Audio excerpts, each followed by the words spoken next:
Namo Buddhaya. Salam sejahtera, penuh bahagia dan damai senantiasa pemirsa Dhamma TV dimanapun Anda berada. Tentunya senang sekali saya Satna Dewi bisa menjumpai Anda dalam acara yang kita telah tunggu bersama-sama setiap malam Rabu, yaitu Manage Your Mind. Baik pemirsa Dhamma TV, pada malam hari ini kita akan mengulas sebuah tema yang sangat menarik, yaitu mengenal diri sendiri, mengenal diri sendiri. Apakah itu mungkin mengenal diri sendiri? Apakah selama ini kita telah mengenal diri sendiri? Baik, kita akan berdiskusi dengan seorang narasumber kita yang luar biasa. Beliau sering sekali Anda lihat di layar televisi kita ini. Beliau adalah Bhikkhu Dhammawicayo Mahathera. Namo Buddhaya Bante, apa kabar? Namo Buddhaya, terpujilah Sang Buddha yang Maha Suci dan Maha Sempurna. Semoga kebijaksanaan menjadi milik kita bersama. Ya. Baik Bante, tema pada malam hari ini cukup menarik, yaitu adalah mengenali diri sendiri. Setelah sekian lama Bante menjadi seorang biku, apakah ini juga sebuah proses perjalanan untuk mengenali diri sendiri? Bisakah kita mengenali diri kita sendiri, Bante? Itulah inti daripada ajaran Sang Buddha.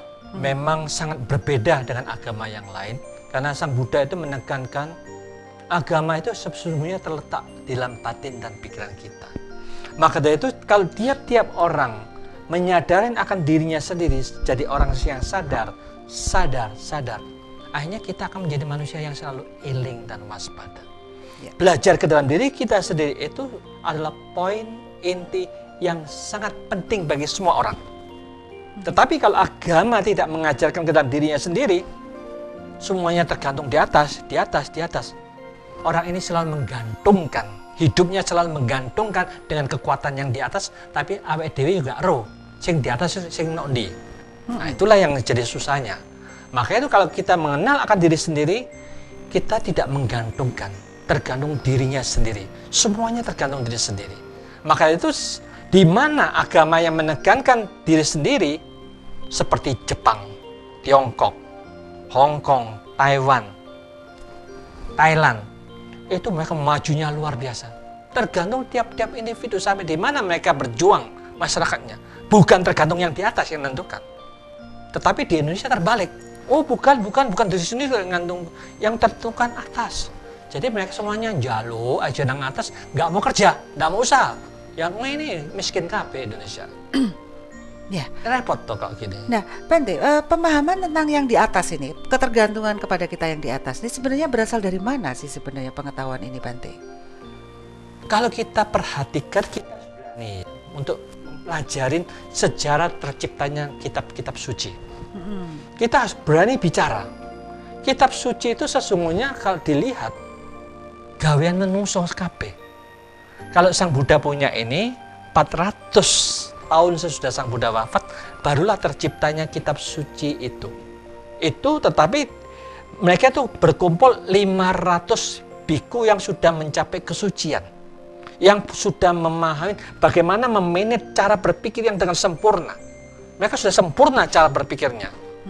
Jadi mereka berkumpul itu menyusun kitab sucinya.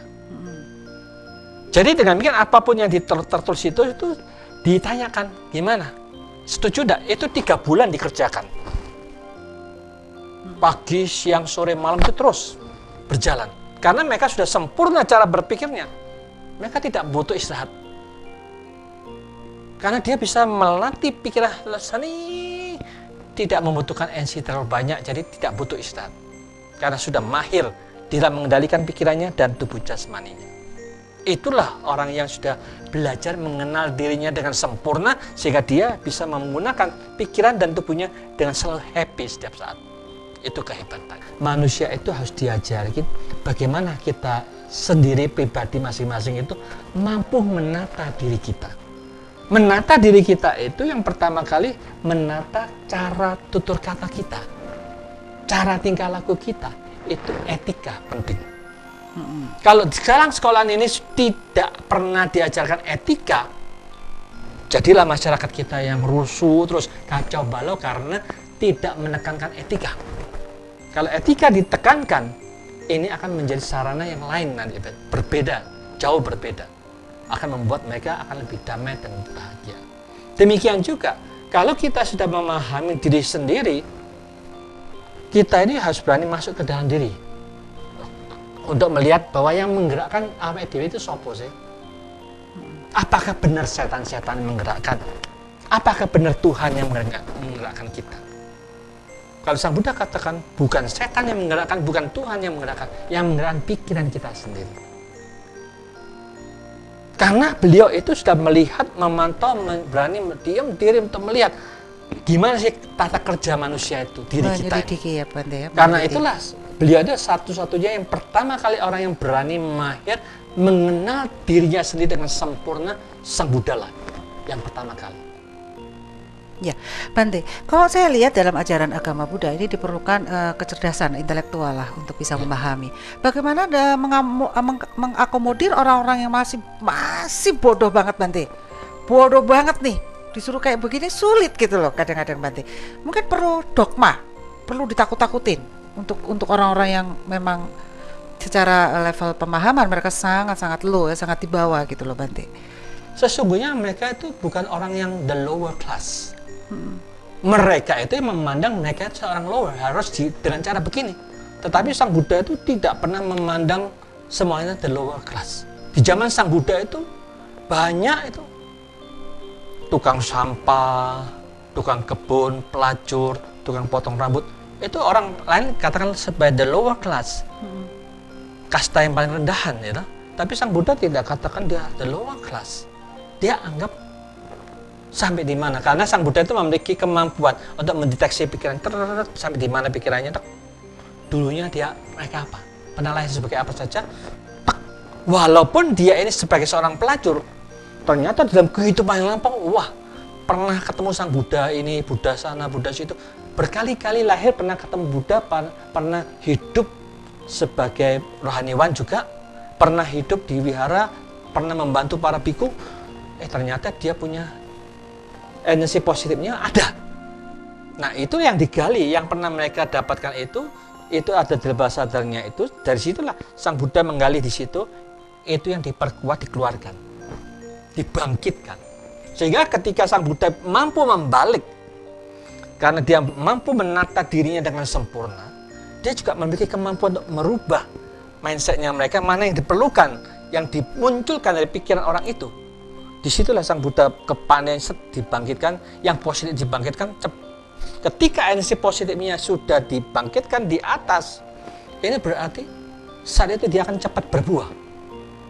Begitulah kehebatannya Sang Buddha yang mampu mengatur cara berpikirnya tiap-tiap orang itu, sehingga pada zaman Sang Buddha itu banyak para suciwan. Ya, Bante, ini itu kalau masih ada masih di zaman Buddha, Sang Buddha bisa melihat seperti itu, Bante. Tapi di zaman yang sekarang ini loh, Bante, bagaimana melatih atau mendidik orang-orang ini bukan dari kasta rendah, yang saya maksud adalah dari orang yang kecerdasannya tuh rendah gitu loh, Bante. Secara kecerdasan dia untuk menelaah sesuatu itu nggak cepet, nggak gampang gitu loh, Bante. Ya, memang sih. Apa ada metode-metode seperti itu? Kalau Sang Buddha itu kan memang melihat manusia itu dibagi menjadi 4 tingkatan. Tingkatan yang luar biasa bijaksananya. Ini orang yang sudah luar biasa bijaksananya, sudah saatnya kapanpun juga dia akan mekar cepat sekali. Ya. Orang yang pintar saja, tapi ini perlu dididik, diarahkan. Orang yang setengah pintar dibawa lagi, dan orang yang paling bodoh. Memang orang yang paling bodoh ini seolah-olah, ini untuk saat ini, dalam kehidupan ini, dia mungkin belum saatnya bisa berkembang. Maka dari itu satu-satunya orang yang seperti ini, dia hanya bisa kamu mengulang aja, berdoa saja, berdoa terus-menerus. Karena mereka kecerdasannya, kebijaksanaan belum bisa berkembang. Maka itu dia diminta hanya berbuat baik melalui ucapan. Istilahnya itu mereka itu harus melafalkan, berdoa, baca-baca parita suci, atau dengan demikian ini dia untuk membangkitkan energi positif yang akan dibutuhkan untuk waktu yang akan datang. Jadi dia harus melakukan seperti itu. Jadi dengan cara itulah Sang Buddha membagi tingkatan-tingkatan perkembangan batin dan pikiran mereka masing-masing itu yang berbeda-beda seperti itu. Ya, berarti memang ada tingkatannya ya Bante ya. Ya, harus Ada kayak begitu. buah itu masih ada yang baru mentil, ada yang udah setengah kemampu istilahnya, ada yang matang siap dipetik seperti itu ya Bante ya. Ya. Ada secara alamiah mereka memang ada di sekitar kita. Baik Bante, apakah diri kita pada masa lalu selalu berubah-ubah Bante? Jangan dijawab dulu. Baik, Musa Dhamma TV, tentunya pembicaraan akan semakin seru. Jangan kemana-mana karena kita akan ketemu lagi setelah yang satu ini. Baik, Pemirsa Dhamma TV, selamat malam bagi Anda yang baru saja memutar channel Dhamma TV, dan tentunya saya harap Anda dalam kondisi yang sehat pada malam hari ini. Dan bagi Anda yang masih kurang enak badan karena cuaca, saya harap dengan melihat manage your mind, hati menjadi lebih damai, lebih tenang. Baik, Bante, tadi kita terpotong dengan pertanyaan ini. Apakah diri kita pada masa lalu selalu berubah-ubah? Bukan hanya masalah lalu. Sekarang aja ini semua orang itu diri kita yang masing-masing selalu berubah, tapi kita nggak tahu bagaimana itu perubahan. Karena Sang Buddha ini termasuk manusia yang memahami alam semesta, sehingga bisa dikatakan tiap detik tidak ada yang sama dalam tubuh kita, tidak ada yang sama dalam kedudukan kita, dimanapun juga tidak ada yang sama. Itulah kehebatan Sang Buddha. Karena apa? Sekarang aja satu detik kita ini sesungguhnya sudah melakukan per detik ini 30 kilo, tapi kan kita nggak sadar bumi kita itu 30 kilo berputar di sudah per detiknya 30 kilo. Kita tidak sadar kalau ini ada perputaran dalam bumi kita ini. Di dalam diri kita per detik ini berapa ratus juta sel-sel yang hidup dan sel-sel yang mati. Di dalam pikiran kita berapa juta aktivitas pikiran kita yang begitu positif negatif muncul setiap saat. Kita tidak tahu. Tiap detik manusia itu selalu berubah. Maka dari itu Sang Buddha mengatakan, marilah kita bersama-sama menyadari diri kita sesungguhnya ini, tubuh kita pribadi aja bukan milik kita, bukan kepunyaan kita. Lalu kita jangan menekankan kita suku ini, bangsa itu. Kita serius memahami diri kita ini sesungguhnya kosong. Tidak ada akunya di dalam diri kita. Kalau kita katakan aku ini suku ini menjelekkan suku sana, aku ini bangsa ini menjelekkan bangsa sana, ini hanya orang politikus yang ingin menghancurkan kelompok tertentu. Sebagai seorang agamawan, dia tidak akan bicara politik. Dia bicara kenyataan bahwa awake dhewe iki duduk awake dhewe. Apalagi orang lain, apalagi suku lain. Bahkan agama kita ini sesungguhnya apa sih agama itu? Ya toh? Agama kita itu sesuka bukan agamaku ini. Agama kita bukan agamaku. Apa yang dikatakan agamaku itu Kristen, agama itu Islam, agamaku itu Buddha. Ini kalau dilihat-lihat, yang dikatakan aku punya agama itu yang di mana? Ditanya mata, hei kamu Buddha? Nggak pernah jawab. Telinga juga tidak menjawab. Hidung, semuanya ditanya satu persatu dari organ kita. Tidak ada satupun organ kita yang bisa menjawab bahwa aku ini Buddha, aku ini Islam, aku ini Kristen. Nggak ada. Jadi itulah yang Sang Buddha katakan, ayolah kita sadar, jangan untuk memecah belah dengan aku, agamaku, sukuku, bangsaku. Jangan kita dipecah belah untuk menghancurkan pihak manapun juga. Kita katakan tidak ada aku, tidak ada ini punyaku atau milikku, tidak ada ini kan agamaku juga tidak ada. Semua yang dikatakan Sang Buddha itu untuk memahami tidak ada aku itu dengan tujuan apa? Dengan tujuan kita itu supaya tidak sampai bisa menderita. Karena penderitaan manusia itu kebanyakan itu karena konsep yang salah. Konsep adanya aku itu yang menyebabkan kita menderita. Tapi dalam masyarakat itu akunya selalu ditekankan. Agama selalu ditekankan, aku. Itu yang membuat mereka perang, itu yang membuat mereka menderita, itu yang membuat mereka benci. Itu yang membuat mereka tidak bahagia. Mengapa kok masih bodoh cara seperti itu dipakai? Tidak pakai cara yang bijaksana, yang pintar seperti Sang Buddha, melenyapkan keakuan, menghancurkan akunya, egonya dihancurkan, supaya kita tidak menderita. Damai Bante. Ya itulah, jadi marilah kita orang bijaksana memikirkan filsafat mana yang paling benar, yang bisa membuat kita lebih damai, lebih bahagia, itu yang harus dipakai. Jangan yang salah-salah tetap dipakai, buang aja ke sampah yang salah itu. Kalau kita tidak berani begitu, mindset yang salah dibuang semuanya, di-delete semuanya. Kita itu harus bijaksana, menerima apapun juga itu harus diseleksi dulu, sehingga nanti diambil, yang negatif langsung kita tolak. Harus begitu tegas. Kalau tidak tegas, kita selamanya akan dibodohin dan dijajah terus. Ya, betul Bante. Sebenarnya seberapa lama kita dapat mengetahui diri kita sendiri, Bante? Ada nggak waktunya seperti itu? Sesungguhnya kalau kita perhatikan mengenal diri kita sendiri itu, siapapun juga yang latihan ini, ternyata mereka itu membutuhkan minimum 100.000 kali kelahiran. Tetapi kan kita juga tidak tahu, dalam kita kelahiran yang dulu itu sudah belajar berapa kali. Ya. Kan tidak ada satupun yang paham. Maka itu ketika zaman Sang Buddha itu muncul, saat itulah yang dikatakan banyak mereka itu mencapai pencerahan. Mengapa demikian ini? Karena kita tahu Sang Buddha ini lahirnya di alam surga tingkat keempat menuju ke bumi. Itu permintaan para dewa. Jadi para dewa itu banyak minta untuk beliau calon Buddha itu lahir ke bumi. Sehingga banyak dewa-dewa yang di angkasa yang sudah menunggu saatnya, Buddha sudah lahir ke bumi, ayo kita bareng-bareng. Maka dari itu, itulah yang dikatakan mereka saling menunggu di sana. Ketika Sang Buddha lahir ke bumi, mereka juga bareng bersama-sama lahir di sekitar sana, sehingga mereka ini yang cepat mencapai. Maka dari itu, kalau kita sudah paham seperti ini, sekarang kita juga harus diri kita sendirilah yang berusaha. Apa yang Sang Buddha ajarkan ini, kalau kita serius menjalankan 8 jalan utama, itu bisa 7 hari kita bisa mencapai pengenalan diri dengan sempurna. Kalau kita melatih kesadaran dengan sempurna, berusaha sekuat-kuatnya, ternyata 7 hari gak sampai. Ini mungkin berarti membutuhkan waktu 7 bulan. Jadi yang dilatih ini sadar saja. Sadarnya diperkuat. Eling dan waspada diperkuat sekuat-kuatnya. Difokuskan ke sana, sadar sepenuhnya. Bisa 7 hari. Kalau ini masih ada kelengan sedikit, nanti bisa 7 bulan. Kalau masih ada kelengan sedikit, bisa 7 tahun. Jadi tergantung sampai di mana porsi paramita kita, kesempurnaan kita yang sudah kita pupuk ini. Kalau kita sudah sampai dengan cukup 7 tahun Ustaz, pencerahan. Ciri khasnya orang yang sudah mencapai pencerahan itu gimana Bante? Ciri khasnya?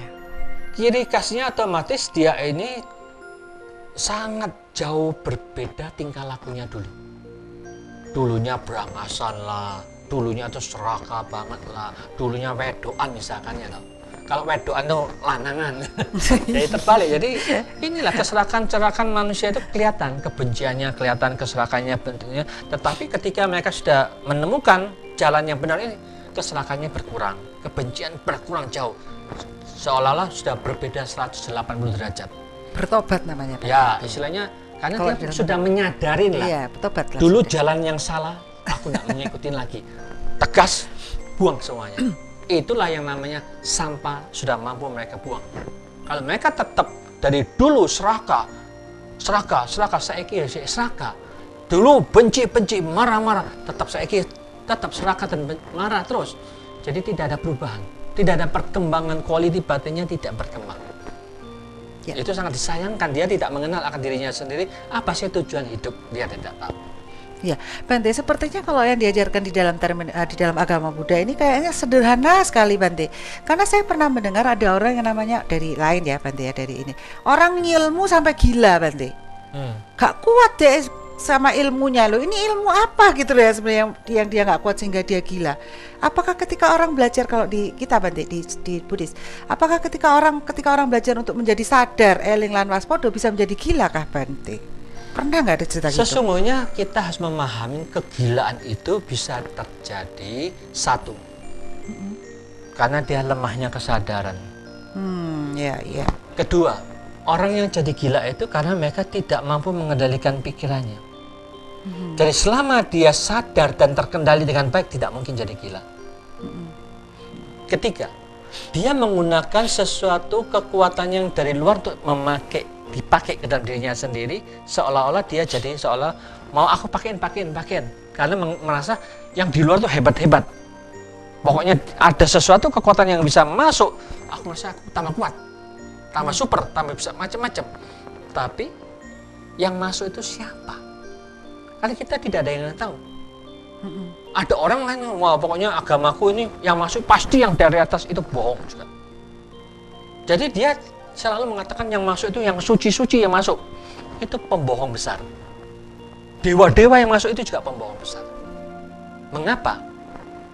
Karena Sang Buddha ini termasuk mengerti dan memahami bagaimana kualiti tiap-tiap tingkatan di alam-alam yang berbeda-beda, sehingga para dewa itu yang ditingkatkan kita ke atas ini, mereka sangat sensitif, hidungnya sangat sensitif, matanya sangat tajam.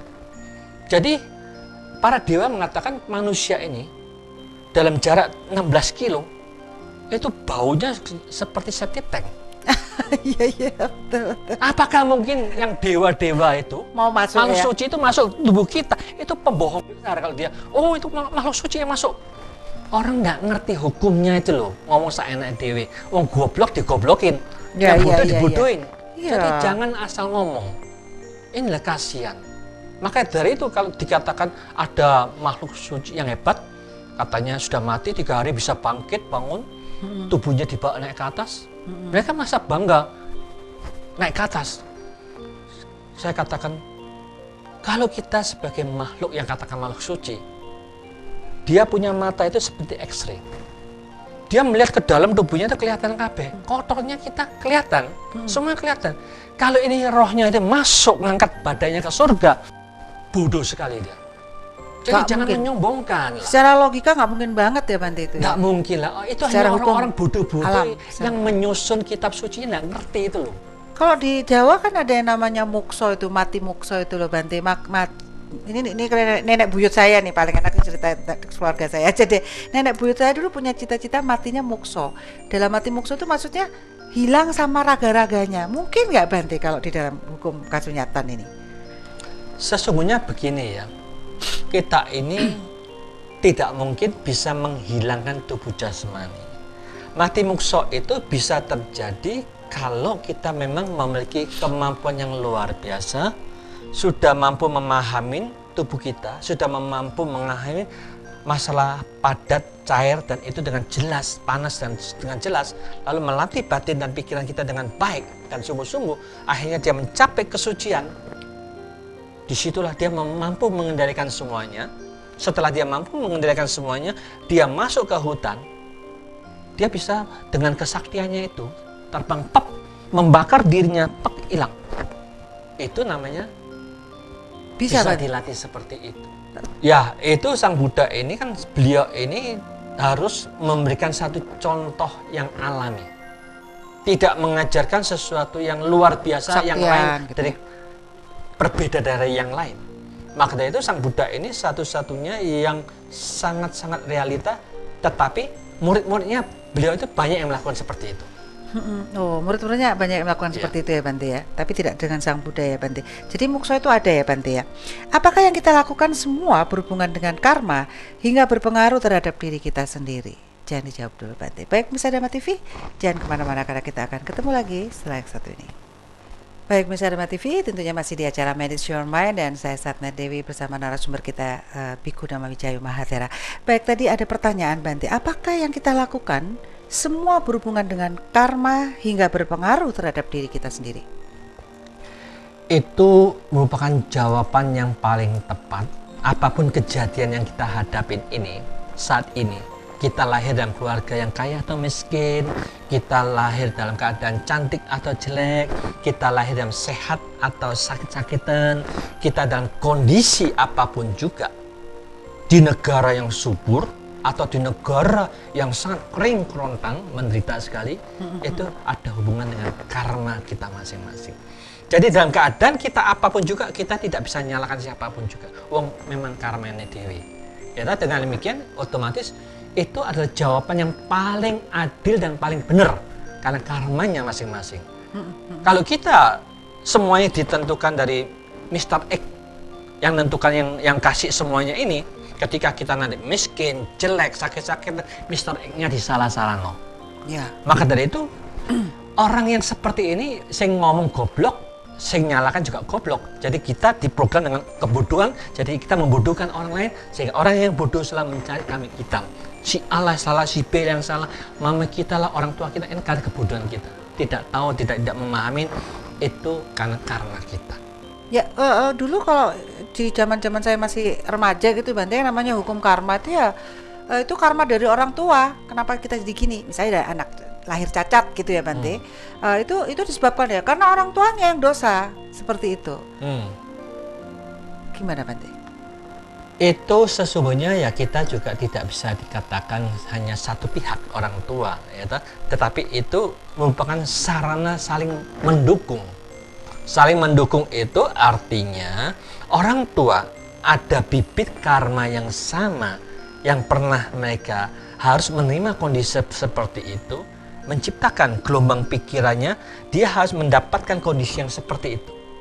Ada makhluk yang lain yang punya karma yang harus terciptakan dengan kondisi yang seperti itu, gelombangnya sama. Dia masuk ke dalam orang tuanya itu. Akhirnya terlahirlah dia menjadi seorang cacat. Karena itulah yang dikatakan kita tidak bisa menyalahkan orang tua kita. Kita juga tidak bisa menyalahkan yang Mr. X-nya. Kita juga tidak katakan, wah hukum karma itu kok tidak adil menciptakan aku seperti ini. Sesungguhnya hukum karma itu kan sesungguhnya bukan ciptaan siapa-siapa juga. Hukum karma itulah hukum aksi dan reaksi yang berproses secara alami karena energinya sendiri masing-masing. Jadi bukan bentuk, bukan ada Mr. X-nya di sana. Jadi itulah yang dikatakan orang yang bijaksana ilmuwan itu melihat apa yang diajarkan Sang Buddha itu, wah ini yang lebih cocok, ini energi, selalu energi. Tidak nyalakan siapa-siapa. Jadi para ilmuwan itu harus mencari apa. Itu bisa dipelajari semuanya. Sehingga dengan demikian ini kalau mereka saling mempelajari, lama-lama dia bisa menciptakan satu kondisi yang lebih baik. Jadi orang tua juga bisa menciptakan batin dan pikiran di kondisi baik. Ketika mereka sedang membuat anak, dia akan mendapatkan energi yang positif. Jadi itulah kondisi yang saling mendukung semuanya. Jadi itulah yang namanya mempelajari agama Buddha, itu akan bisa berhubungan dengan gen yang akan kita dapatkan, berhubungan dengan energi positif dan negatif juga akan kita dapatkan. Kalau kita bisa merangkum hukum Sang Buddha ini dipelajari, dikembangkan, dijalankan dalam tiap-tiap orang, wah, kita akan mendapatkan energi yang sesuai dengan gelombang pikiran orang tua kita. Orang tuanya sudah positif, yang masuk juga pasti positif. Jadi dengan ini hukum yang wajar kok. Ya, kalau seseorang itu percaya bahwa misalnya batu itu, dia yakin bahwa batu itu akan membawa sebuah kebaikan Bante, dan ternyata orang itu menjadi baik, gimana Bante? Sesungguhnya kita harus memahami selama itu membuat mereka lebih senang, lebih bahagia, ya biarkanlah mereka begitu apa adanya karena mereka sudah percaya begitu. Kita tidak mungkin langsung menghancurkan kepercayaan saat itu, membuat mereka negative thinking terhadap kita, ya. Iya, betul. Itu tidak boleh, tidak bagus. Ya, apapun asal membuat menjadi lebih baik ya Bante, lebih benar ya Bante. Dan ini menyangkut yang pembicaraan yang tadi tentang karma ini tadi Bante. Jika kita menghadapi istilahnya musibah atau ujian lah dalam konteks masyarakat umum ya, ujian dari Mr. X gitu ya Bante. Seharusnya apa yang kita harus lakukan di dalam menghadapi setiap permasalahan di dalam hidup ini? Apakah itu sarana untuk kita berlatih menjadi lebih baik lagi? Ya, kalau kita lihat ada musibah macam-macam yang terjadi di dunia ini menunjukkan bahwa kehidupan itu kan tidak pasti. Musibah, kecelakaan atau kematian itu pasti akan terjadi. Makanya sebelum terjadi musibah, sebelum terjadi kematian, kita harus mempersiapkan diri selama kita hidup ini. Nanti kita mati, siapapun juga pasti mati kok. Walaupun dia orang yang paling kaya di alam jagat raya ini, pasti mati. Tapi kalau dia kematian quality batinnya rendah, dia kaya raya, tidak ada gunanya. Ternyata dia hanya kaya secara duniawi, secara materi kaya, tapi batinnya rendah, nanti mati ya masuk paling rendah. Menderita kan sayang, rugi toh dia seharusnya. Maka itu kalau kita memahami seperti ini, marilah kita yang bersama-sama ketika kita memahami, melihat ada terjadi musibah itu, kita juga siap. musibah pasti terjadi terhadap siapapun juga. Ada orang yang masih di kolam renang, sedang jalan-jalan aja di kolam renang, tahu-tahu itu ada meteor kecil loh, dari atas kecil batu gitu, tembus ke dadanya, dang, mati langsung saat itu. Ada yang kejadian seperti itu. Ada yang kejadian apa, jatuh apa, ada tahu-tahu ada es jatuh, peng, kena kepalanya, langsung dia meninggal. Ada pada acara di wihara, tahu-tahu anginnya besar, jadi tendanya itu, yang untuk tendanya nancep ini gerak gini, tapi orang itu baik hati, pegang tenda jangan sampai rubuh loh. Tahu-tahu ini tendanya keluar, peng, langsung kena kepala, mati juga. Jadi walaupun dalam upacara manapun juga, kematian itu bisa terjadi. Wajar saja. Jadi itu merupakan kewajaran yang di mana-mana itu akan bisa terjadi. Kita harus siap-siap, kapanpun juga kematian bisa tiba. Maka itu kita bersama-sama, ayolah kita mulai sekarang untuk mempersiapkan batin dan pikiran kita selalu eling, waspada, karena ini satu-satunya yang bisa kita bawa. Ya, Bante, ini juga dalam rangka mengenali jati diri tentang kematian itu sendiri ya Bante. Bante, ada yang mengatakan bahwa reinkarnasi atau tumimba lahir itu hanyalah sebuah mitos. Padahal kalau di dalam terminologi Buddha itu jelas-jelas nyata-nyata bahwa ada tumimba lahir itu adalah kelahiran kembali setelah kelahiran kita di sini ya Bante. Ya, memang sudah merupakan satu kewajaran lah. Karena memang kita sebagai umat Buddha, kita bukan membenci kepada mereka yang tidak percaya. Cuma kita harus katakan begini, kalau kita berani mengatakan aku tidak percaya ada lahir dan mati, tumimba lahir itu tidak ada, aku tidak percaya. Tetapi mereka harus konsekuen tuh. Untuk melihat lahir dan mati ini membutuhkan pikiran yang telah terlatih dengan baik. Pikiran yang terlatih dengan baik itu dia harus masuk di jana keempat, ketenangan dan kedamaian yang dalam. Ketika dia sudah mencapai ketenangan yang dalam ini, disitulah dia baru memiliki mikroskop elektron. Di situ dia akan mampu melihat yang ada di bawah sadarnya. Ingatan-ingatan yang mereka simpan dalam batinnya itu terlihat dengan jelas.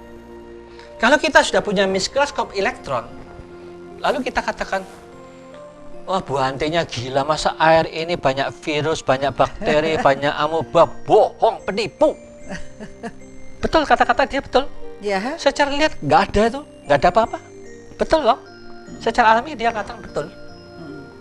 Tapi para ilmuwan mentertawakan orang ini goblok banget. Wong aku sudah pernah buktikan kok. Ya kalau gitu kita juga sama. Kalau kamu berani ngomong, ayo bawa, lihat di mikroskop elektron itu. Betul tak ini ada bakterinya, ada virusnya, ada amebanya. Lihat sendiri. Nah, ketika dia ada elektron dimasukkan, baru dia, betul ya, ternyata ada gerak ya. Kalau setelah dilihat sini, loh, nggak ada apa-apa. Loh, kok nggak ada ya? Ini ada, ini ada. Nah, dengan demikian ini kan dia bisa membuktikan dua-duanya.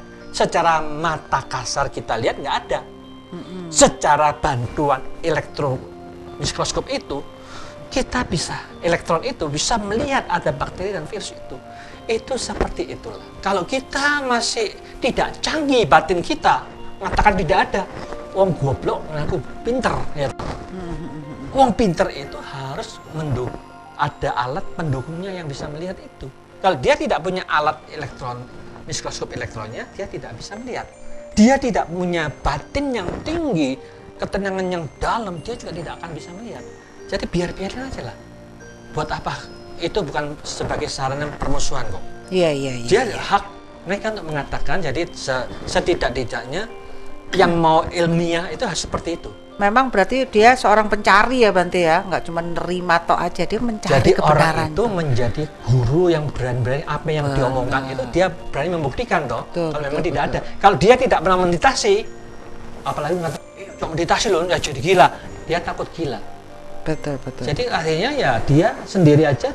Ini kunci yang membuat mereka bisa melihat tapi dia tidak mau.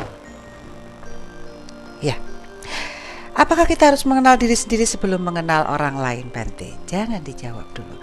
Baik pemirsa Dhamma TV, tentunya Anda ingin tahu jawaban dari Bante? Jangan kemana-mana karena kita akan ketemu lagi setelah yang satu ini. Baik, Musyawarah TV, sampai kita di segmen terakhir dan tentunya masih bersama saya Satna Dewi dan Biku Dhamma Wijaya Mahatera. Pertanyaannya tadi adalah begini, Bante. Apakah kita harus mengenal diri sendiri dulu baru bisa mengenal orang lain? Itulah kehebatan Sang Buddha. Sang Buddha ini sudah mengatakan manusia yang ingin bahagia, itu dia harus membahagiakan ke dalam diri sendiri. Aku akan bahagia kalau aku tidak difitnah, aku tidak dicaci maki, aku tidak dirampok, aku tidak diperkosa, aku tidak disakitin atau dibunuh. Aku akan bahagia. Baru kita bisa katakan semoga semua makhluk berbahagia. Semua makhluk juga sama. Dia tidak suka dicaci maki, tidak suka difitnah, tidak suka dirampok, tidak suka diperkosa, tidak suka dibunuh, disakitin apapun juga. Jadi dia akan mengenal awakku dewe ya, gelem ngono kok. Orang lain juga pasti seperti itu. Maka itu kita ketika mendoakan parita itu memancarkan cinta kasih, kita memancarkan dalam semoga aku berbahagia, semoga aku bebas dari kebencian.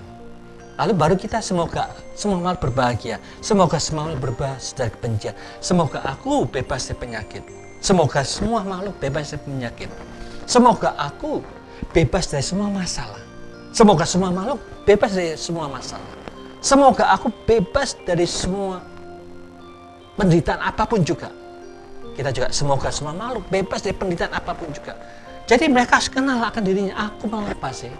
Aku ingin bahagia, bebas dari kebencian, bebas dari sakit, bebas dari mara bahaya, bebas dari semua penderitaan, bebas dari semua masalah apapun juga. Makhluk lain juga sama. Juga sama seperti itu. Jadi marilah hubungan timbal balik itu seperti itulah. Aku tidak mau apa, mereka juga tidak mau seperti itu. Aku mau seperti ini, mereka juga mau seperti itu. Jadi dengan demikian itulah wajar. Jadi manusia yang menekankan ke dalam diri sendiri itu dia bisa menerapkan, apply dalam kehidupan sehari-hari. Kalau manusia yang hanya mengenal atas, gak roh mau diapain ke dalam masyarakat itu, mereka tidak tahu jalannya untuk ke dalam masyarakat. Jadi yang belajar seperti itu ya orang Buddha membimbing yang sama-sama Buddhanya. Tetapi Sang Buddha itu yang tahu, sadar, iki lho sing awakku mau seperti ini. Berilah ilmu seperti itu kepada mereka. Aku mau bahagia, berilah kebahagiaan kepada mereka. Aku ingin tenang, berilah ketenangan kepada mereka. Aku mau sejahtera, berilah kesejahteraan kepada mereka. Jadi demikian itu yang namanya mengenal diri sendiri, baru kita bisa memberikan kepada semua orang. Kalau diri kita nggak tahu bagaimana kita bisa memberikan kepada orang lain. Ya, jadi dengan demikian, kalau kita melihat apa yang diajarkan Sang Buddha itu adalah sungguh-sungguh jalan yang sebagai way of life yang jelas, terang, tidak ada satupun yang diragukan lagi. Itulah kehebatannya. Kasunyatan ini ya, Bante. Nah, apakah dengan mengenal diri sendiri akan lebih mudah mencapai kedamaian, Bante? Otomatis setiap orang akan berusaha untuk masuk ke dalam, melihat ke dalam diri sendiri. Sing awakku kepingin tak golek ku apa? Hanya setiap orang itu sesungguhnya ingin damai. Damai itu sesungguhnya kebahagiaan. Yang bisa menyebabkan kita damai itu apa? Kita harus mempraktekkan. Bukan cuma hanya aku njaluk damai ya, Buddha aku njaluk damai ya, Tuhan aku njaluk damai ya. Tapi hanya njaluk, minta. Itu salah. Kedamaian itu tidak bisa diminta. Kedamaian itu adalah salah satu teknik kepandaian kita di dalam menata cara berpikir yang demikian hebatnya sehingga kita mampu membuat pikiran itu selalu damai. Itu gimana? Itulah yang harus kita cari bersama, teknik itu bersama, bareng-bareng. Tekniknya ya, Bante ya. Iya. Jadi bukan damai itu kalau gaji suami saya sekian aku baru damai. Kalau aku bisa membeli ini aku baru damai. Kalau anakku nurut aku baru damai. Bukan itu ya sebenarnya, Bante ya. Itu kan istilahnya sesuai dengan keinginannya. Oh iya itu. Jadi dia merasa senang. Rata-rata kan begitu, Keinginan Bante. didapat senang. Kalau sudah senang seperti itu, ada keinginan yang lain lagi. Pasti. Nah itulah, aku sudah dapat suamiku begini, senang. Ternyata suami tetangga kok lebih ganteng lah, lebih pintar, lebih merayu misalnya. Kurang lagi. Kurang, ternyata suamiku kurang, kepingin model suami seperti itu. Akhirnya bisalah terjadi perselingkuhan. Berarti Karena, salah ini, Bante. Ada sesuatu yang lebih baik. Ya. Nah, dengan demikian itulah kalau kita keinginannya itu dikatakan satu kedamaian, itu salah. Jadi itu adalah sesuai dengan keinginan kita, yang kita merasa senang dan bahagia karena keinginan tercapai. Jadi lain loh ya. Lain ya berarti. Kedamaian dengan apa yang dikatakan tadi itu sesuai dengan keinginan jauh berbeda. Kedamaian ini tidak membutuhkan materi, tidak membutuhkan yang di luar. Kedamaian itu ada dalam keadaan kondisi batin dan pikiran kita yang tahu dan sadar iki lho sing tak golek, tenang, hening. Jadi kita kalau sudah mencapai kedamaian ini, dia tidak mencari sesuatu yang di luar lagi. Kalau dia mencari sesuatu yang di luar, ini penyimpangan akan bisa terjadi. Gajinya cukup. Kalau masih nggak cukup, dia akan berusaha ngomong, kon kok goblok sih, gak ada duit, nggak bisa. Kurang. Cari kurang. Korupsi ya gitu. Suami kita jadi koruptor. Bojoin nuntut teh. Maka dari itulah, jadi kalau begini ini kan bisa menyebabkan suami kita akan melakukan penyimpangan karena ukurannya itu bukan kedamaian, ukurannya ada harta. Jadi berbeda itu ya. Jadi keinginan dengan damai itu sangat jauh berbeda. Keinginan itu sumber masalah yang bisa menimbulkan masalah. Rasa syukur dan rasa puas cukup.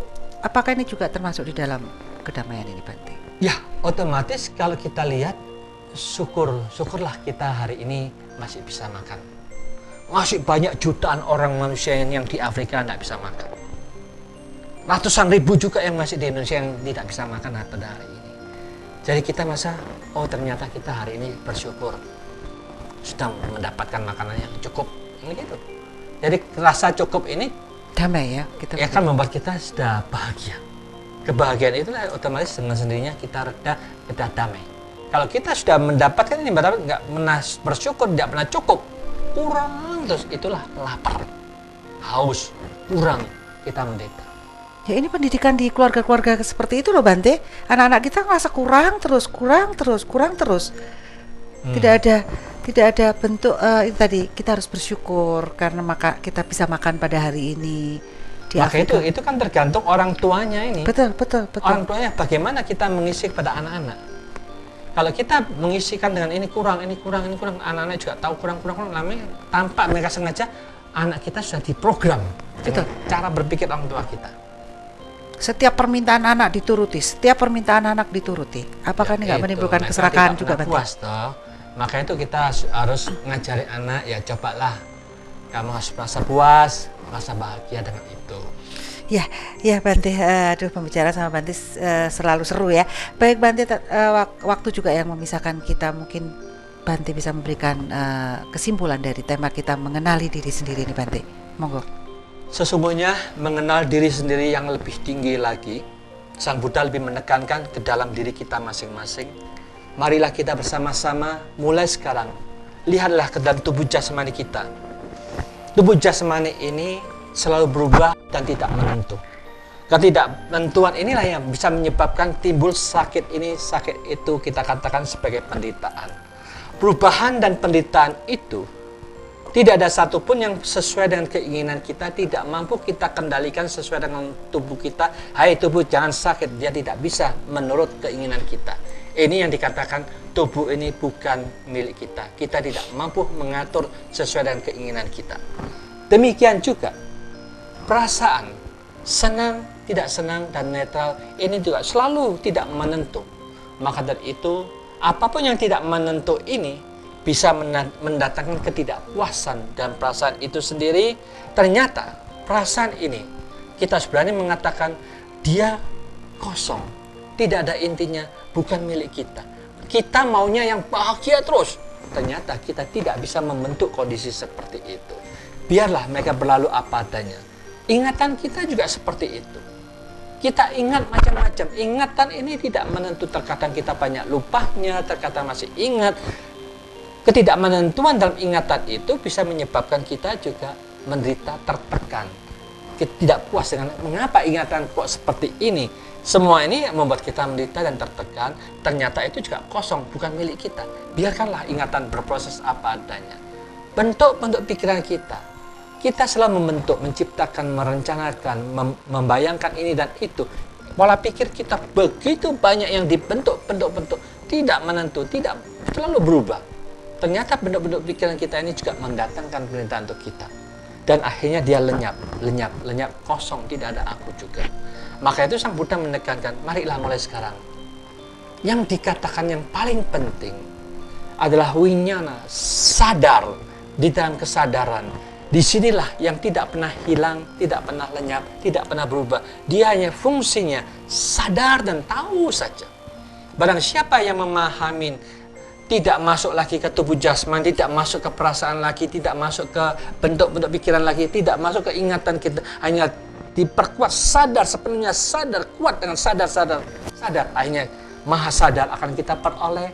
Disitulah kita akan menemukan jati diri yang sempurna, memahami bahwa kesadaran yang sempurna inilah yang akan membebaskan kita dari semua permainan yang tidak membahagiakan, sehingga kita lebih damai dan lebih bahagia. Mari kita bersama-sama untuk melihat ke dalam, menemukan jati diri yang sadar, sepenuhnya sadar, sehingga damai dan bahagia akan menjadi milik kita bersama.